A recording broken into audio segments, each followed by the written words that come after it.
একবার ভাবুন তো, একজন মানুষ ২০ বছর ধরে ধূমপান করছেন আর সেই অভ্যাসটা তিনি মাত্র ৩ মাসের মধ্যে ছেড়ে দিলেন।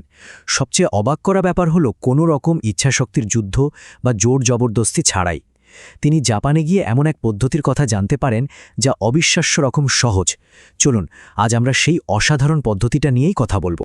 আচ্ছা, যদি এমন হয় যে বদভ্যাস বদলানোর ব্যাপারে আমাদের এতদিনকার ধারণাটাই ভুল, যদি এমন হয় যে কোনো অভ্যাসের বিরুদ্ধে যুদ্ধ করাটাই আসলে তাকে আরও শক্তিশালী করে তোলে, এই প্রশ্নটাই কিন্তু আমাদের আজকের আলোচনার একেবারে কেন্দ্রে। তো চলুন প্রথমে সবচেয়ে সাধারণ ভুলটা নিয়ে কথা বলি, যাকে বলে দ্য উইল পাওয়ার ট্র্যাপ বা ইচ্ছাশক্তির ফাঁদ। কেন শুধু মনের জোরে কিছু একটা করতে গেলে আমরা বারবার হেরে যাই? এই চক্রটা আমাদের সবার খুব পরিচিত, তাই না? জানুয়ারিতে দারুণ উৎসাহ নিয়ে জিমে ভর্তি হওয়া, কিন্তু ফেব্রুয়ারির মধ্যেই সব শেষ। কিংবা ধরুন ফোন থেকে সব সোশ্যাল মিডিয়া অ্যাপ ডিলিট করে দিলাম, কিন্তু কয়েকদিন পরেই আবার সেগুলো ফিরে আসে। এই যে হয় পুরোটা করব নয়তো কিছুই না, এই চিন্তাটায় আমাদের বারবার ব্যর্থ করে দেয়, আর শেষে শুধু লজ্জাটাই সঙ্গী হয়। এখানে অভ্যাস বদলানোর দুটো রাস্তা দেখতে পাচ্ছি। একটা হলো ফাঁদ, যেখানে আছে জোর করা, নিজেকে দোষ দেওয়া আর অভ্যাসটাকে একটা শত্রু ভাবা। আর অন্যটা হলো মুক্তির পথ, যেখানে জোর নেই, আছে কোমলতা, দোষারোপ নেই, আছে সহানুভূতি, শত্রুকে হারানোর বদলে একটা প্যাটার্নকে বোঝার চেষ্টা। জাপানি পদ্ধতিটা কিন্তু এই দ্বিতীয় পথটার কথাই বলে। এখন আমরা সবচেয়ে গুরুত্বপূর্ণ মানসিকতার বদলটা নিয়ে কথা বলবো, আর সেটা হলো অভ্যাসকে শত্রু না ভেবে একজন কৌতূহলী পর্যবেক্ষকের মতো তাকে দেখা। একটা গল্প বলি। এক জাপানি সন্ন্যাসীর প্রচণ্ড রাগ ছিল। তিনি যত রাগ কমানোর চেষ্টা করতেন, রাগটা যেন তত বেড়ে যেত। শেষে এক প্রবীণ সন্ন্যাসী তাকে একটা অদ্ভুত পরামর্শ দিলেন। বললেন, রাগকে তাড়ানোর চেষ্টা করো না, বরং কৌতূহলী হও। দেখো রাগটা ঠিক কেমন, অনেকটা আকাশের মেঘের মতো, যা ভেসে আসে আবার চলেও যায়। আর জানেন, শুধু কোনো বিচার না করে রাগটাকে দেখতে শুরু করার পরেই সন্ন্যাসী তার উপর নিয়ন্ত্রণ ফিরে পেলেন। এই একই আইডিয়া কিন্তু আমাদের ক্রেভিং বা তীব্র ইচ্ছার ক্ষেত্রেও কাজ করে। অভ্যাস ছাড়তে গেলে যে প্রচণ্ড টান অনুভব হয়, সেটাই তো সবচেয়ে বড় বাধা। কিন্তু সত্যিটা হলো, এই টানটাও কিন্তু চিরস্থায়ী নয়। এটা অনেকটা শরীরে আসা একটা এনার্জির ঢেউয়ের মতো, আসে আবার নিজে থেকেই চলেও যায়। আর সবচেয়ে অবাক করা তথ্যটা কি জানেন? বেশিরভাগ ক্রেভিংয়ের সর্বোচ্চ পর্যায়টা থাকে মাত্র ৩ থেকে ৫ মিনিট। ভাবা যায়? এটা জানার পর পুরো বিষয়টা কেমন সহজ হয়ে গেল, তাই না?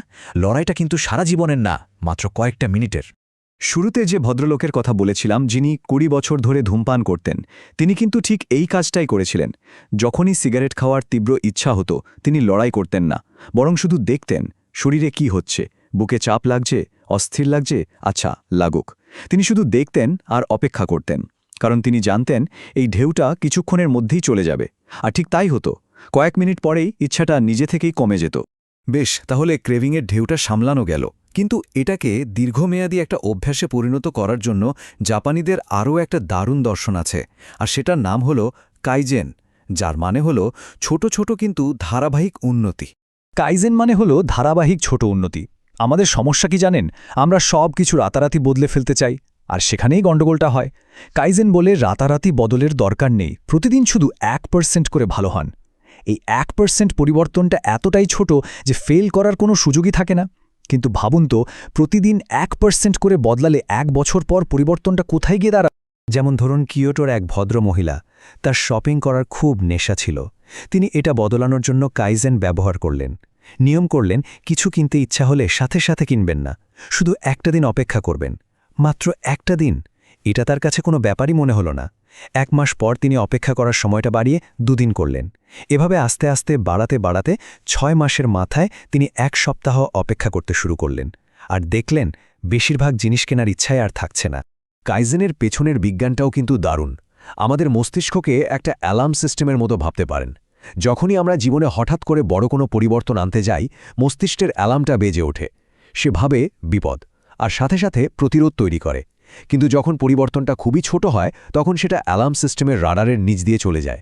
মস্তিষ্ক টেরও পায় না, ফলে কোনো প্রতিরোধ ছাড়াই বদলটা আনা অনেক সহজ হয়ে যায়। কিন্তু শুধু পুরনো অভ্যাস ছাড়া আর ছোট ছোট বদল আনাই কি যথেষ্ট?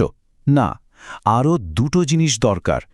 একটা হলো যে শূন্যস্থানটা তৈরি হলো সেটাকে ভালো কিছু দিয়ে পূরণ করা, আর দ্বিতীয়টা হলো পুরো পথে নিজের প্রতি সহানুভূতিশীল থাকা। জাপানিদের একটা দারুণ কনসেপ্ট আছে, নাম ইকিগাই।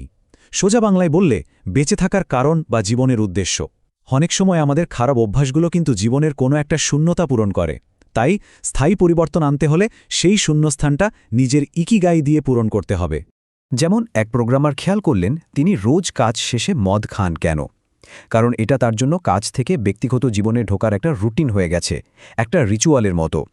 তিনি তখন এই চাহিদাটা পূরণ করার জন্য নতুন একটা রিচুয়াল তৈরি করলেন, রোজ কাজ শেষে 10 মিনিটের জন্য স্কেচ করা।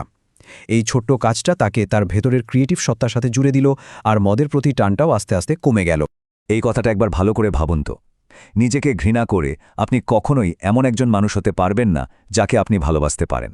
আমরা প্রায়ই নিজেকে বকাঝোকা করে লজ্জা দিয়ে বদলাতে চাই, কিন্তু এটা কাজ করে না। আসল পরিবর্তনটা আসে নিজেকে ভালোবাসা আর সম্মান করার জায়গা থেকে। এক শিক্ষিকার গল্প বলি। তার ইমোশনাল ইটিংয়ের সমস্যা ছিল, মানে মন খারাপ হলেই বেশি খেয়ে ফেলতেন। তিনি কি করলেন? খাওয়ার পর নিজেকে দোষ না দিয়ে শুধু ঘটনাটা স্বীকার করলেন। আচ্ছা, আমি আজ শরীরের প্রয়োজনের চেয়ে বেশি খেয়েছি।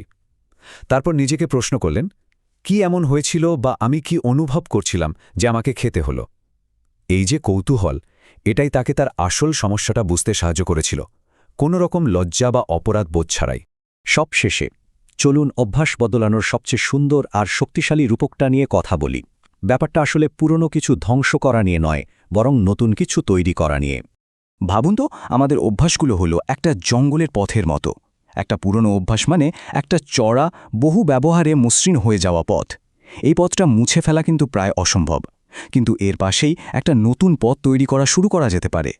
যতবার নতুন পথটা ব্যবহার করা হবে, ওটা তত চড়া আর পরিষ্কার হবে, আর পুরনো পথটা ব্যবহার না হতে হতে একসময় ঘাস লতাপাতায় ঢেকে যাবে।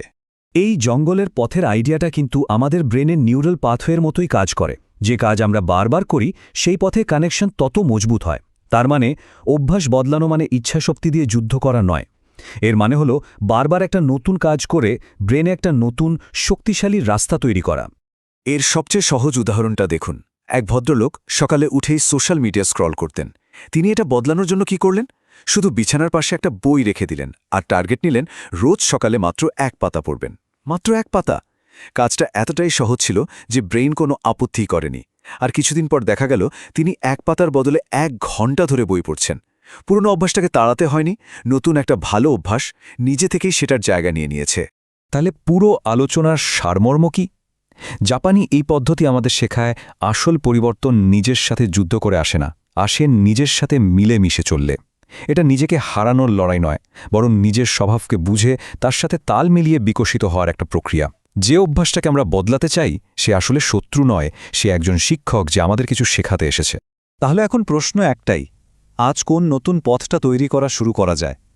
এমন কোনো ছোট সহজ একটা পদক্ষেপ নেওয়া যেতে পারে যা আরও ভালো এক ভবিষ্যতের দিকে আমাদের নিয়ে যাবে।